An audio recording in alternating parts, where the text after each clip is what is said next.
नमस्कार दोस्तों, मैं प्रिंस सैनी आपका स्वागत करता हूं हमारे चैनल लर्न एंड ग्रो में। आज हम बात करेंगे इलेक्ट्रिक करंट के बारे में। इलेक्ट्रिक करंट क्या होता है, इसकी जो यूनिट है वो क्या होती है, इसके बारे में समझेंगे। तो सबसे पहले इसकी डेफिनेशन को देख लेते हैं।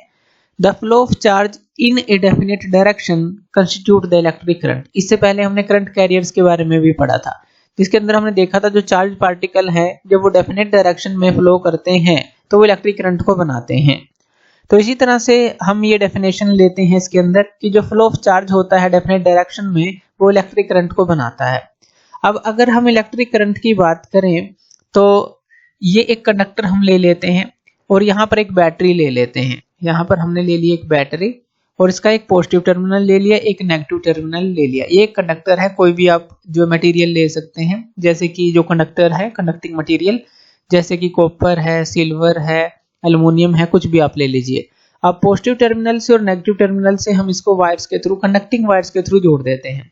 अब देखिए होगा क्या, जो इलेक्ट्रॉन्स हैं वो इस तरफ फ्लो करेंगे और जो पॉजिटिव पार्टिकल्स हैं या पॉजिटिव जो आयंस अगर हम कह लें, पॉजिटिव चार्ज कह लें, वो इस तरफ फ्लो करेगा।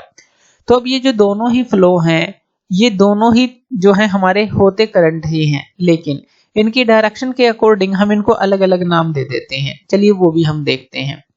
जो टाइम रेट ऑफ फ्लो होता है चार्ज का through any cross section of a conductor, उसको हम मेजर ऑफ करंट जो है कहते हैं। यानी कि अगर इसको हम समझें, मान लीजिए ये जो कंडक्टर है और इसका कोई भी क्रॉस सेक्शन एरिया हम ले लें, जैसे कि इसको हम बीच से काट दें और ये जो चीज है इतना, हम इस तरह से ये क्रॉस सेक्शन हमने ले लिया। अब यहां से हम देखें कि कितने जो पॉजिटिव चार्ज हैं वो इस तरफ फ्लो कर रहे हैं, इस जो एरिया से हैं, जो हमने एक क्रॉस सेक्शन एरिया लिया है, कितने टाइम में वो यहां से क्रॉस कर रहे हैं। इसी तरह से आप इलेक्ट्रॉन्स को कह सकते हैं कि जो इलेक्ट्रॉन्स हैं वो कितने जो है इसको पास कर रहे हैं, कितने टाइम में पास कर रहे हैं। तो वो मेजर ऑफ करंट होता है। यानी कि अगर आप इलेक्ट्रिक करंट की बात करते हैं तो इलेक्ट्रिक करंट का हमारा जो फॉर्मूला बनता है इलेक्ट्रिक करंट का, अगर हम इसका जो मेजर ऑफ द करंट देखें तो ये हमारा बनता है कि कितना जो चार्ज है फ्लो किया है। तो टोटल चार्ज जो कि फ्लो किया है, जो भी हमने क्रॉस सेक्शन जो एरिया लिया है, जैसे ये एरिया लिया है, और कितने टाइम में, पर यानी कि टाइम टेकन, कितना उसने टाइम लिया है। तो ये हमारा बन जाता है जो इलेक्ट्रिक करंट का अगर हम मेजर करना चाहते हैं ये, तो Q/T आप इसको लिख सकते हैं। अब देखिए यहां पर होता क्या है एक्चुअल में, अगर प्रैक्टिकली बात करें कि जो पॉजिटिव और जो नेगेटिव चार्ज हैं दोनों ही यहां पर फ्लो कर रहे हैं। जैसे पॉजिटिव चार्ज इस तरफ जा रहे हैं, हम कह रहे हैं इलेक्ट्रॉन इस तरफ जा रहे हैं, लेकिन एक्चुअल में क्या होता है, यहाँ पर पॉजिटिव और नेगेटिव चार्ज दोनों ही जो है दोनों डायरेक्शन में थोड़े बहुत मूव करते रहते हैं, यानी कि फॉरवर्ड और बैकवर्ड मूव करते रहते हैं। तो यहाँ पर हमें नेट अमाउंट ऑफ चार्ज निकालना पड़ता है।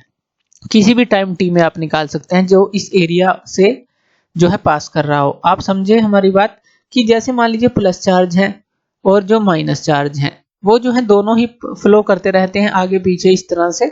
ऐसा तो है नहीं कि एक ही डायरेक्शन इनकी बन जाती है सबकी, कुछ जो चार्ज हैं यहाँ पर आगे पीछे फ्लो करते रहते हैं, जो पॉजिटिव भी हो सकते हैं, नेगेटिव भी हो सकते हैं। तो हम यहाँ पर नेट अमाउंट ऑफ जो है चार्ज निकालते हैं। अब यहाँ पर देखिए हम जो है अगर चार्ज की डायरेक्शन को देखें तो हम डायरेक्शन ऑफ करंट के अंदर दो तरह की डायरेक्शन लेते हैं। कन्वेंशनल करंट, जिसके अंदर डायरेक्शन ऑफ पॉजिटिव चार्ज को हम मानते हैं कि जिस तरफ पॉजिटिव चार्ज जाएंगे वही डायरेक्शन ऑफ करंट रहेगी। दूसरी होती है इलेक्ट्रॉनिक करंट, जिसको हम कहते हैं कि जिस डायरेक्शन में इलेक्ट्रॉन्स जाएंगे वो हमारी जो डायरेक्शन होगी उसको हम करंट को इलेक्ट्रॉनिक करंट बोलेंगे। तो कन्वेंशनल जो डायरेक्शन लेते हैं, जो पॉजिटिव चार्ज जो हमारा जाता है जिस भी दिशा के अंदर, वहीं पर हम करंट की डायरेक्शन लेते हैं। या कहें कि इलेक्ट्रॉन से अपोजिट डायरेक्शन जो होती है वो कन्वेंशनल करंट की डायरेक्शन होती है। पॉजिटिव चार्ज जिस तरफ जाते हैं तो वही हमारी करंट की डायरेक्शन है, वही हमें लेनी है। लेकिन अगर डायरेक्शन ऑफ इलेक्ट्रॉन्स के लिए हम इलेक्ट्रॉनिक करंट की बात करें तो डायरेक्शन ऑफ इलेक्ट्रॉन्स की बात करेंगे कि वो जिस तरफ जाएंगे तो वो इलेक्ट्रॉनिक करंट हमारा होता है। अब यहाँ पर देखिए जो हमने ये बात की कि इस जो हमने क्रॉस सेक्शन एरिया लिया, कितने पॉजिटिव और कितने नेगेटिव चार्ज जो है, या पॉजिटिव ले लें या नेगेटिव ले लें, तो वो कितने क्रॉस कर रहे हैं। या तो आप पॉजिटिव चार्ज ले लें जो इस तरफ जा रहे हैं, या इलेक्ट्रॉन ले लें जो इस तरफ जा रहे हैं। लेकिन हमने बात की कि यहाँ पर कुछ चार्ज हैं जो आगे पीछे चलते रहते हैं, तो हमें नेट अमाउंट ऑफ चार्ज निकालना पड़ता है।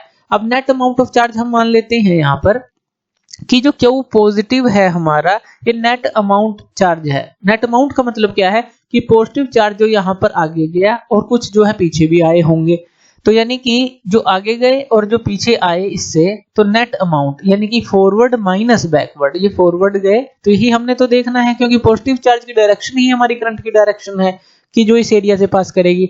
लेकिन कुछ चार्ज होंगे जो कि यहाँ पर भी आए होंगे, थोड़े बहुत इसको बैकवर्ड भी क्रॉस किए होंगे, यानी कि फॉरवर्ड माइनस जो बैकवर्ड अगर हम करके ले लेते हैं जो नेट अमाउंट है। और इसी तरह से जो Q नेगेटिव है, अब ये तो हमने Q पॉजिटिव लिया, इसी तरह से जो Q नेगेटिव है ये भी कुछ चार्ज होगा जो इसको क्रॉस करेगा, यानी कि फॉरवर्ड डायरेक्शन में क्रॉस करेगा। अब हमें इलेक्ट्रॉन्स तो चाहिए नहीं, क्योंकि हमारी जो कन्वेंशनल करंट की डायरेक्शन है वो सिर्फ पॉजिटिव चार्ज की है, लेकिन यहाँ से कुछ जो है इलेक्ट्रॉन्स भी क्रॉस कर रहे हैं, तो ये भी जो है हमें माइनस करने पड़ेंगे।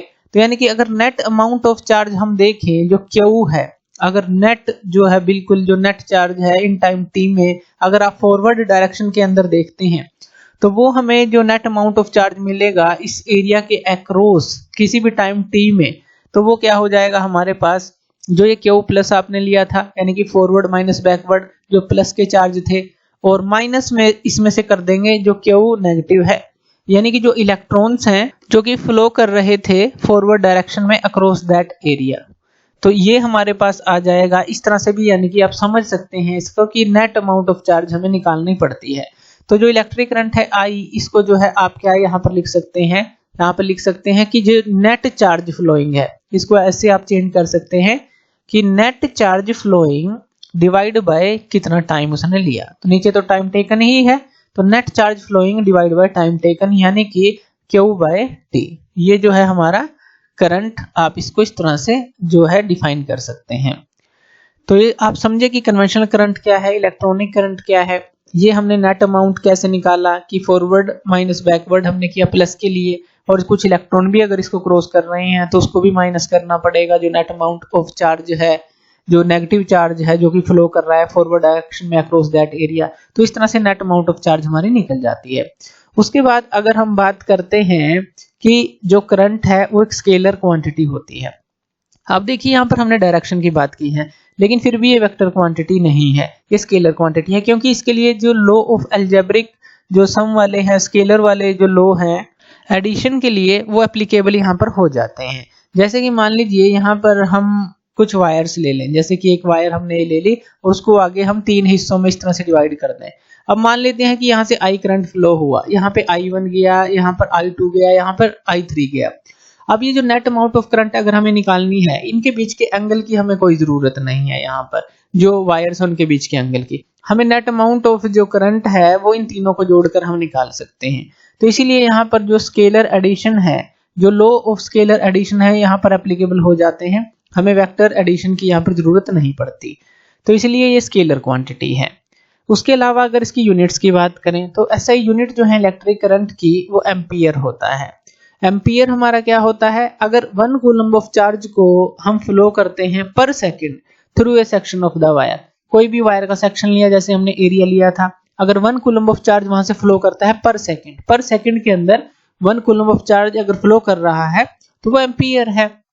तो 1 एम्पियर को आप 1 कूलम पर सेकंड लिख सकते हैं, और इसको आप ऐसे भी लिख सकते हैं 1c और सेकंड s-1, तो ये जो है 1 कूलम पर सेकंड आप इसको लिख सकते हैं। तो इस तरह से आप इलेक्ट्रिक करंट और उसकी यूनिट के बारे में समझ सकते हैं। तो थैंक यू वीडियो देखने के लिए, और इसी तरह की वीडियोस के लिए आप हमारे चैनल लर्न एंड ग्रो पे हमें सब्सक्राइब कर सकते हैं। धन्यवाद।